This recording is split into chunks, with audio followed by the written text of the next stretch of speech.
Okay, this is a customer breakdown for Uber.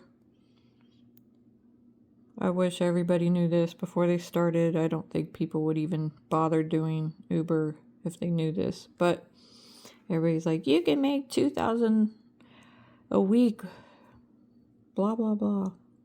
So here's my breakdown. I worked 4 weeks. My first week, I worked 42 hours.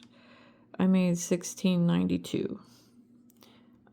Uber, my cut is only 56%. Uber takes 15%, which really they don't. They take more.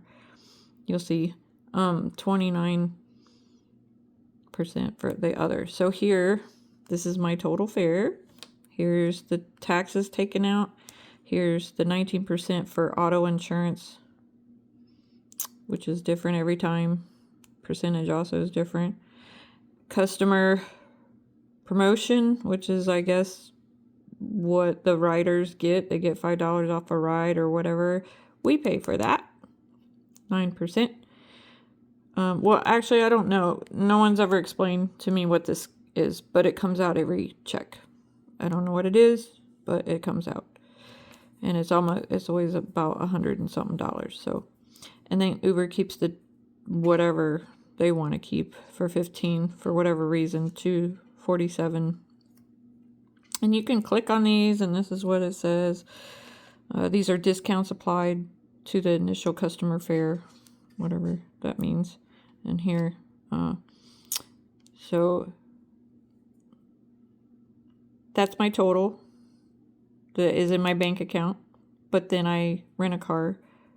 I rented from Hertz. It was $480. That was the rental and full coverage. I wanted full coverage. So I brought home, after all said and done, I only made $295.50. Then the second week, I made, the second week I did 43 hours, $1,646, 57% was mine, 12 was Uber's, 31. Anyway, here's what I want to show. It's different every time. This time is $300, 18%, not 19 like it was prior. Taxes, and here's the customer fare, 11%. These percentage are different all the time. 12%. Why isn't it a flat fee? If we have to pay this, why isn't it a flat fee? Why do they take what they want with this insurance? And we don't need it. We have it through Hertz. I don't know why we have to do that again.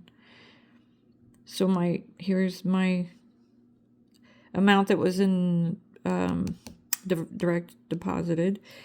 Here's my tips for that week. So I brought home $295.50. Here's my third week. My third week, I did 45 hours. I made $18.87. I only got 54% of my money this time. And here's Uber's cut. Insurance, $355, 19%. Here's the customer, 10% and 15% on Uber's cut. Here's what was deposited in my account. And that week I brought home $382. 45 hours of work. Sad. And here's my last week. I worked 47 hours. And I made, hold on a second. Yeah. And I made 61% this time. They gave me more money.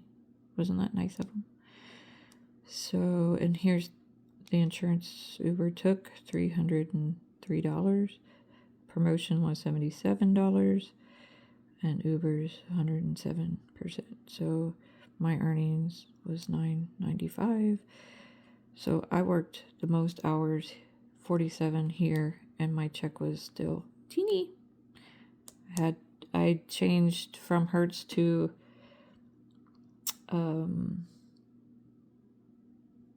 Avis, and they lowered it. I got better gas mileage with a hybrid car, a Toyota Camry, and I paid $440.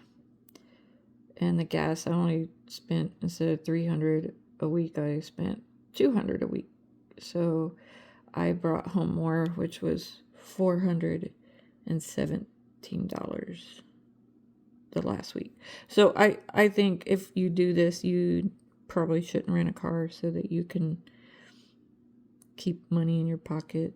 So renting a car, because Uber takes half your money. I would never do it again, just because the amount taken, almost $900 each time Uber takes what they want. So because I'm just rounded up, 1, 2, 3, 4, 6, 7, between $700 and $900 they take. So the more money you make, the more money they take. Or they just do. I don't even know if that's true, because they just do what they want. Uber just takes what they want. It doesn't make sense. I'll never do it again. Anyway, this is information I thought you should know. Don't do it.